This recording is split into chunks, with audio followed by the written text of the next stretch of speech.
حضرات السيدات والسادة، اسمحوا لي أن أنتقل بكم مباشرة إلى الجلسة الأخيرة من محاور هذا اليوم الخاصة باستقلال النيابة العامة.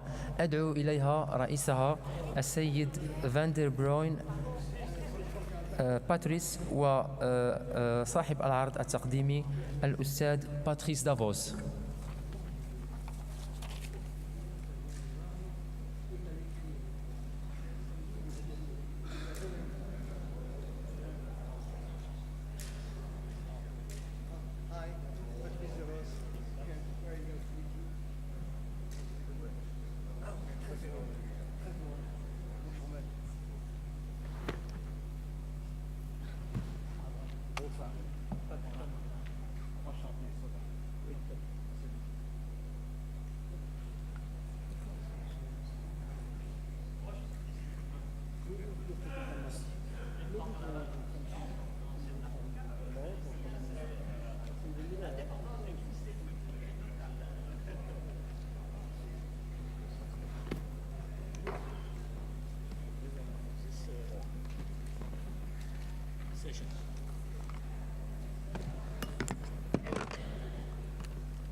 Bonsoir, chère assistance.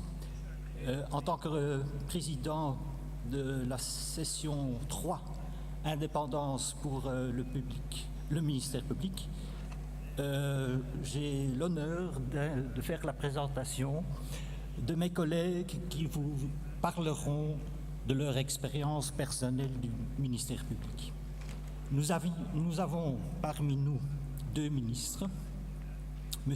Bagoro, ministre de la Justice et des Droits humains du Burkina Faso, et Madame la ministre Kubrovic de Serbie. Il y a plusieurs collègues procureurs généraux qui m'assisteront. Il y a M. Ahmed Mohamed du Soudan, M. Balawi du ministère public du Maroc.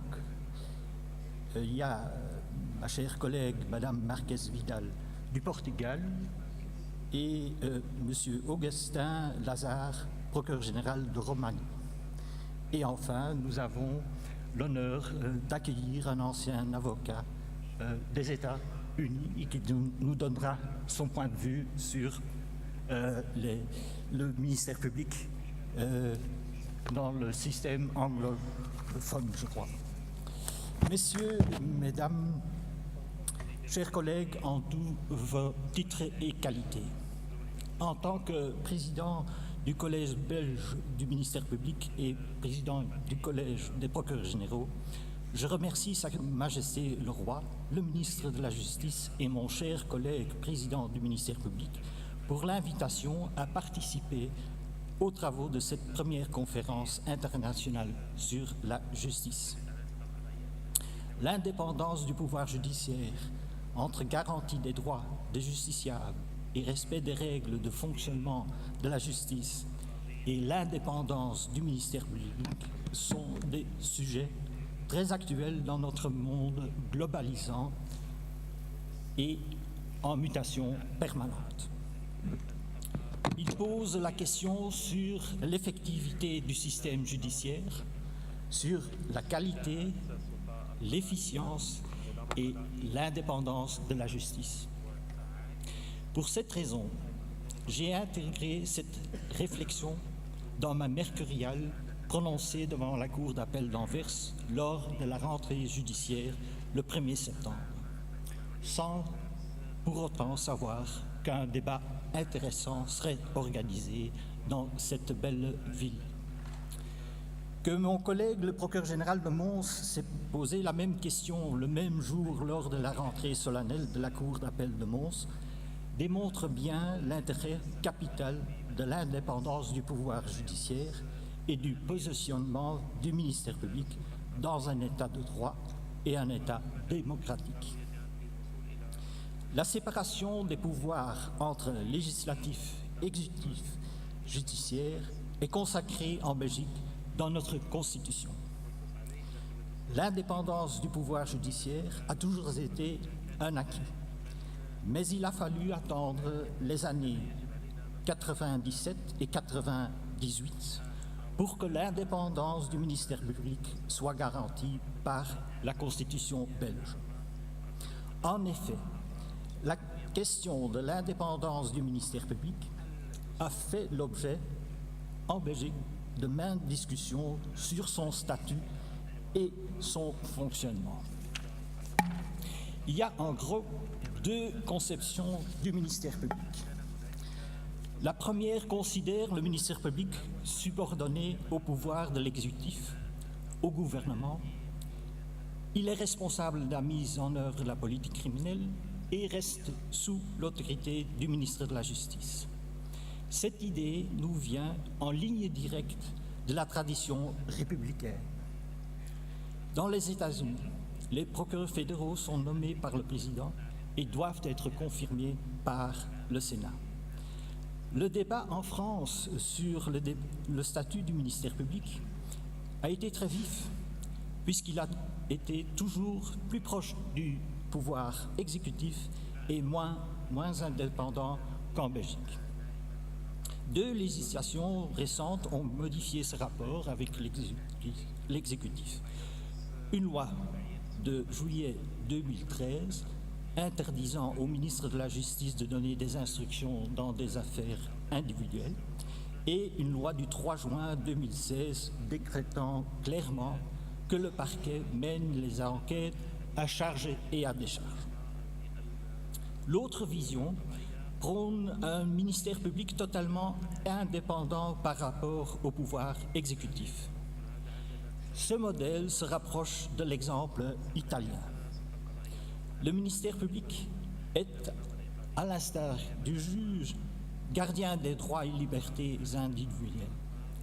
Il est la garantie de la légalité des investigations, dont l'indépendance garantit l'impartialité dans l'exercice de l'action pénale et donc de l'égalité devant la loi.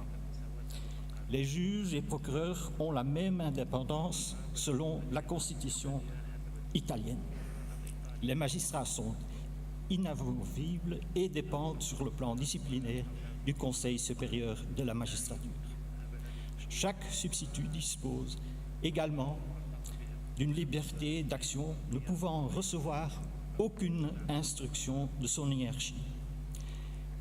L'indépendance du ministère public italien s'exerce donc sans hiérarchie interne comme externe.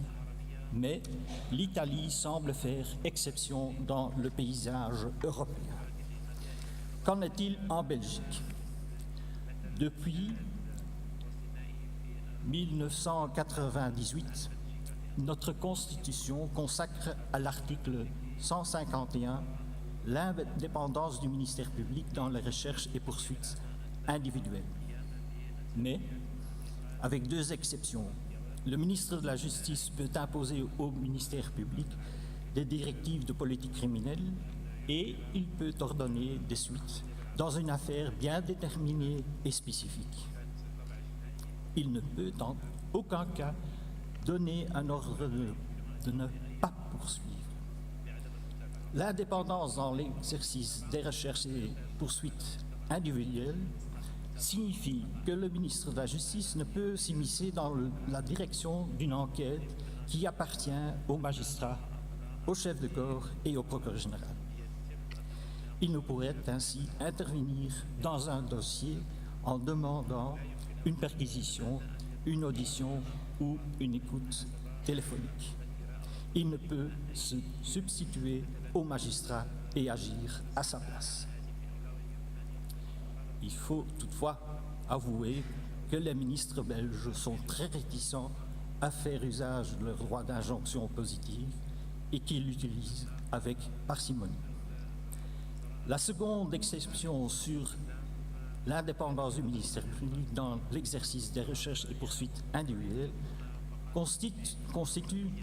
consiste le droit de donner des directives contraignantes de politique criminelle.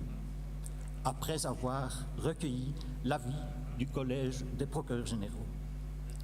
Le Code judiciaire attribue en effet au Collège des procureurs généraux la mise en œuvre et la coordination de la politique criminelle, et le Collège est placé à cet effet sous l'autorité du ministre de la Justice.